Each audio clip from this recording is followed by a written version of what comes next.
Mon goût pour la nature, on va dire que c'est plus grâce aux parents, grâce aux sorties nature, grâce aux colos de vacances que j'ai pu faire quand j'étais petit. La Guyane, ça m'a toujours un peu attiré. J'aime les grenouilles, j'aime les serpents, j'ai envie de voir plus. Je suis venu donc après mon bac, maintenant ça fait 10 ans. À l'époque, quand on était petit, c'était vraiment les photos jetables. Donc on tournait, puis on appuyait sur le bouton, il y avait la pellicule qu'on allait se faire développer. C'était vraiment le tout début de mes photos à moi. Forcément, avec l'âge, le temps, j'ai commencé à avoir un petit compact, un petit appareil photo. Et c'est vraiment en Guyane où je me suis dit, là en fait j'aime vraiment ça, j'en fais depuis maintenant en amateur depuis un petit moment, j'ai envie d'avoir du vrai matériel. Et c'est là que je me suis équipé en réflexe, du coup une vraie caméra avec un bel objectif pour faire des photos macro notamment de la faune en Guyane. Actuellement, là, je check mes affaires pour le bivouac. Donc, en termes de couchage, c'est assez simple. Ça va être hamac, bâche et duvet. Parce que la nuit en forêt, il fait quand même assez froid. Après, il faut penser aux affaires type vêtements longs, une lampe frontale pour la nuit, évidemment, et le matos photo.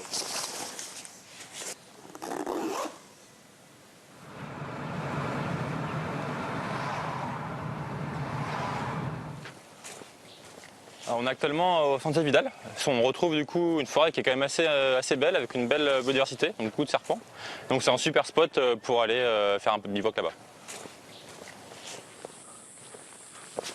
Quand tu arrives de métropole, tu n'as pas cette sensation et cette forêt-là qui est dense, qui est vierge, c'est la jungle. Donc quand je suis arrivé ici, je suis vraiment tombé amoureux de cette forêt qui est pourtant parfois un peu hostile, où il y a pas mal d'espèces, où il fait lourd, il fait dense. Mais j'ai vraiment très vite accroché et voilà, maintenant je m'y balade très régulièrement.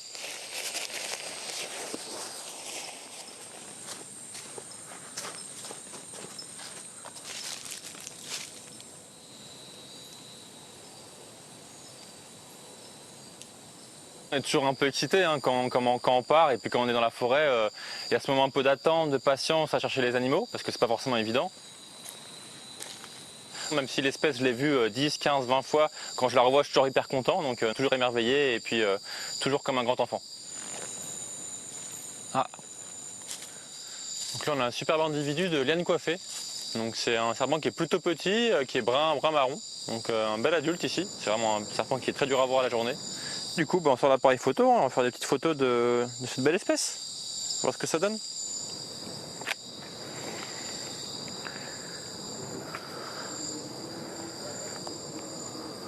Magnifique.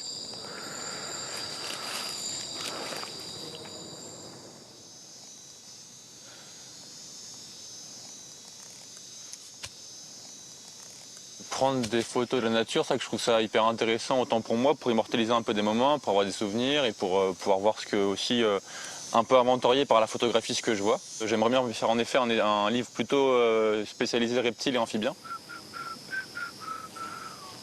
L'émerveillement, je pense qu'en effet, il est ultra nécessaire pour avoir une sorte d'attrait et d'avoir un regard toujours neuf et toujours un peu impressionné, émerveillé. C'est hyper important pour avoir une sensibilité et protéger la nature. En effet, je pense que c'est une très bonne chose.